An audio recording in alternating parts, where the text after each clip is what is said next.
Hello, everybody. It's time for chapter 18 of the first rule of punk. Whew, book's getting interesting. If you remember, Maria Luisa, she's being called that. She had called her dad for some advice about the band thing, and Dad was saying, "I'm proud of you. But why are you so affected by being called a coconut?" And it's a valid question by her dad, because why should she be so offended by Selena and what she thinks? That's just my 2 cents.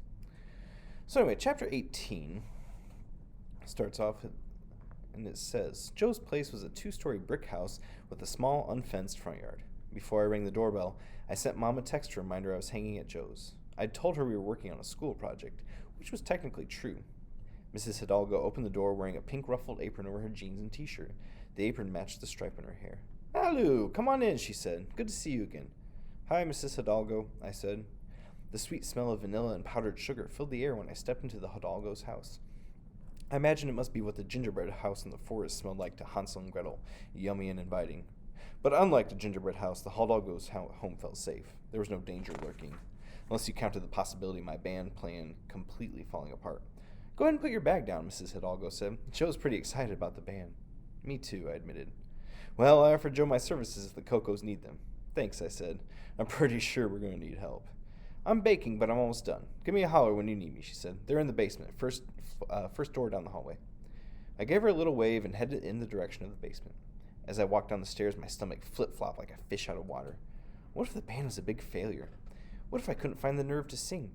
What if Ellie decided not to show up after all? I'd left a note in her locker with Joe's address. "Hey, Malu," Benny said when I reached the bottom of the stairs. To my surprise, Ellie was already there. She sat with Joe and Benny on the carpeted floor. There was a drum kit set up, as well as a few acoustic and electric guitars. Against one wall were record crates. It felt like I was at Dad's place, back home again. "Oh, good, you're here," I said, trying not to sound too relieved. "Yeah, I can't believe it either," she said, shaking her head. "Do you guys know each other?" I asked as I fished the petition out of my bag. "We do now," Joe said. "Benny's in my science class," Ellie said. "Now hand over my 30 signatures." I found the sheet and placed it in her outstretched palm. "So it's more like 27 signatures," I said. "Is that okay? Because we really need you." The only way I'd even gotten that many was by asking Mr. Baca permission to tape the petition to the circulation desk in the library. Ellie looked at the names on the sheet. I waited, afraid she'd say no deal and leave. "Fine," she said, adding a page to her clipboard. "Did you guys sign this yet?" She held it to Benny and Joe. "Yeah, twice," Joe said and laughed. "Only one signature counts," Ellie said with a frown. Joe shrugged. "So you're really in?" I asked. "Sure," Ellie said. "I can't play the drums, but I do have my own drumsticks." She pulled the sticks out of her bag and held them up. "I asked my mom to take me shopping for these. I'm actually excited to use them." "Wait, you mean you brought us a drummer who can't play drums?" Joe asked. "Punk rock is all about DIY, I said. That stands for do it yourself, and that includes learning how to play an instrument." I smiled at Ellie. I was secretly happy to have another girl in the band. "Watch some videos, listen to the songs a bunch, and you'll be playing in no time." "You're nuts, Maria Luisa," Joe said, shaking his head. I made a face at Joe. "Besides, my dad says Ramones songs are easy to play." I said, "Listen to this." I pulled up a song on my phone and hit play. When the song ended, everyone looked at me like I was as nuts as Joe claimed. "That doesn't sound easy," Ellie said. "Your mom offered to help us," I turned to Joe. "Can you ask her?" "Oh man, she would love that too much," Joe said. "No way, dude." "Come on," I pleaded. "We need help." "Then you go ask her." "Fine, I will," I said. I stood and stomped up the stairs. I followed the sound of banging metal and found Mrs. Hidalgo crouched in front of the oven, pulling a cookie sheet with a mint-covered hand. "Smells very good in here," I said. "Hey, I'm making vegan polvorones," she said. "Mexican wedding cookies." She pointed to a tray on the counter. "Try one." I picked up a powdered cookie and bit into it. "Well, it's good," I said, leaning against the counter. "I think I've had these before. Not vegan, though." "Just trying to add some options at the coffee shop," Mrs. Hidalgo said. "Need any help?" I asked. I won't turn down help, but aren't you needed in the basement?" "Actually, I came to get you," I said, and gave her a nervous grin. "We need your help." "Okay, then how about you help me finish up here," Mrs. Hidalgo said. "Take each cookie and roll it into the powdered sugar, then place it on the cookie sheet." She slid a metal bowl full of snowy sugar in front of me. I turned on the warm water and soaped up my hands. As Mrs. Hidalgo and I worked, I tried to get a closer look at the tattoos on her arms without being too obvious. On her right forearm, she had a cluster of pink and orange flowers that looked like the balls of tiny petals. kind of like something you draw with a spirograph, repeating the pattern of tiny petals over and over. Below that, on her wrist, she had 2 sets of initials written in black script inside an anatomical heart.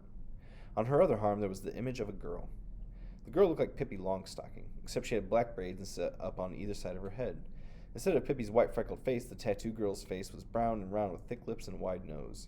She sort of remembered one of those huge Olmec heads. She wore striped socks like Pippy and what looked like an embroidered Mexican dress, the kind Mom owned, belts crisscrossed over her chest. Is that supposed to be Pippy Longstocking? I asked. This, Mrs. Hidalgo said, looking down her arm, is La Pippy. She looks like Pippy Longstocking, but not. When I was a kid, I was so obsessed with Pippy Longstocking books that one year I decided to dress up as her for Halloween. I had the red wig and the mismatched socks and 2 big shoes. Mrs. Hidalgo smiled, remembering her costume. My mommy made a patchwork dress even though she had no idea who Pippy Longstocking was. I even painted some freckles on my nose. I went all out. I've read those books, I said. Cool costume idea. I thought so too, Mrs. Hidalgo said, until one of my friends laughed at me. Why? I asked. She thought it was funny because Pippy is white, and well, obviously I'm not. But it was Halloween, I said. The point of dressing up is you can be anyone. Right? Mrs. Hidalgo said. I was 9, and it never dawned on me that I couldn't be Pippy, or anyone else for that matter. Not just on Halloween, but whenever. Mrs. Hidalgo carefully placed the powdered cookies into a storage container. Anyway, I drew this character when I was in college, she said. It's Pippy with a Mexican twist, to remind me that I shouldn't let others decide who I can be. I like it, I said. Does it help? Remind you, I mean? Believe it or not, it does. That's really cool, I said, rolling the last of the polvorones. Well, mija, you have earned your cookies, Mrs. Hidalgo said. Thank you for helping. She wiped her hands on her apron and placed a few cookies onto a plate. Share these with the band, okay? I'll be right down. Thanks, I said. This was fun. I took the cookies and headed to the basement, ready to start our first official band practice. About time, Joe said as I came down the stairs. Benny could have learned how to play bass 5 times by now. Relax, I've got cookies, I said, and your mom. I set the plate down on the floor. Benny immediately pounced. These cookies taste interesting, Ellie said, biting into one and studying it closely. If you aren't going to eat it, gimme, Benny said. He snatched what was left of the cookie out of Ellie's hand. Ellie tried to take it back. Yo, stop it, Joe said. You fools are going to break something in here. Sorry, Benny said. He and Ellie tried to clean up the cookie crumbs that had scattered. When Joe's mom got to the basement, we officially started band practice. My job was to rewrite some of the lyrics to Blitzkrieg Bop and get rid of objectionable content, as Mrs. Hidalgo suggested. So I turned it into Back to School Bop.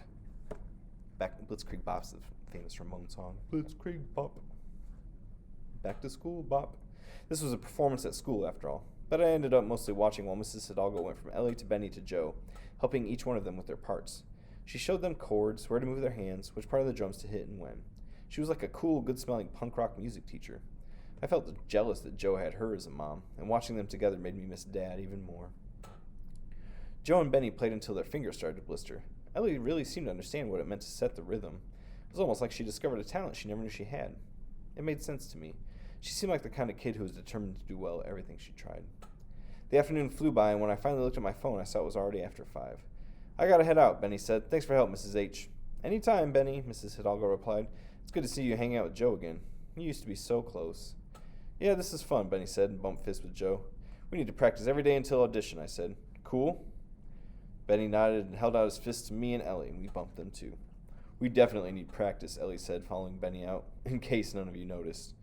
Oh, we noticed, Joe said. He flailed his arms in an exaggerated air-drumming motion. See ya, Sheila E. Who's Sheila E.? Ellie asked. Only one of the greatest drummers ever, Mrs. Hidalgo said. Ellie gave her a thumbs up and grinned. I should head out too, I said, walking over to the crate of records. Be very careful with those, Joe said. He looked over at Mrs. Hidalgo, who was wrapping up a guitar cord, and whispered menacingly, or she'll kill you. I know how to handle records, I said. Flipping through the albums made me think of being at Spins and Needles. I grew up in a record store. How sad for you, Joe made a face like he was about to cry. Be nice, Jose, Mrs. Hidalgo said in a warning tone. Malu, I want to hear more about that later. But right now, I want you to listen to something. Could you pull the Brat out of there, please? I moved my finger through the B's to find the album. Sandwiched alphabetically after Bad Brains and before Best Coast was Lola Beltran, the wailing lady with the spider leg eyelashes. That's who Senor Auralia had. I still hadn't listened to this. It was weird to see. I don't know. It was weird how she seemed to be everywhere. I still hadn't listened to the CD I'd borrowed from Senora Auralia. I kept flipping until I spotted the Brat. There was only one record. I recognized the cover from the wall at Kalaka. The band photo had an 80s punk look, all black and white on a red and orange background. The band's name was printed at the top in a funky font that included a backwards R. At the bottom was the title of the album, Attitudes, written in white script that was visible against the black of the men's shirts. I pulled out the record and handed it to Mrs. Hidalgo. She slipped the record out of its cardboard sleeve and placed it onto the record player, then carefully lowered the needle onto the vinyl. I heard the familiar popping and crackling, my favorite sound in the whole world, and then the first song started. It's my favorite sound too. It began with a reggae rhythm on guitar, those bouncy staccato sounds that made me think of being at the beach. Then came the drums, heavy on the cymbals, and finally a woman's voice that was like the hot chocolate Mom made in the winter, thick and warm and strong. The song went from reggae into an intro to a poppy punk. I couldn't resist moving to the beat. Okay, so maybe punks did dance. This is amazing, I said. Who is she? I picked up the album cover and studied the photo of the woman whose voice sang out from the speakers.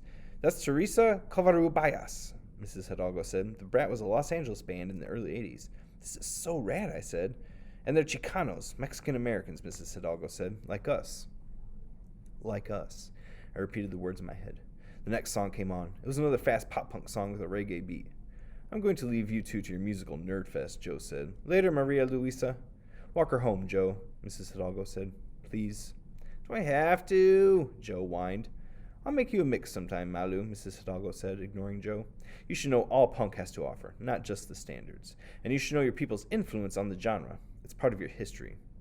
Thanks, Mrs. H, I said and followed Joe upstairs, still hearing the music in my head and Mrs. Hidalgo saying, like us. She must not have known that I'm a coconut who doesn't even eat cilantro. Your mom's great, I said to Joe as we walked back to my building. You don't know how good you have it. She's all right, he said, and a little weird, but I haven't even told my mom about the band. Seriously, Joe asked. Why not? She wouldn't like it, I said. Anyway, she doesn't really have to know. As long as I do well in school and don't complain about being here, she's happy. If you say so, Joe said, sounding unconvinced. Practice at your place tomorrow, right? I asked. Yeah, Joe said. Tomorrow and forever from the looks of it. I thought about Mrs. Hidalgo saying that it was important to know my history. Mom had said the same thing when she was telling me about Posada. But the history Mom was talking about was totally different than the history Mrs. Hidalgo was talking about. Wasn't it?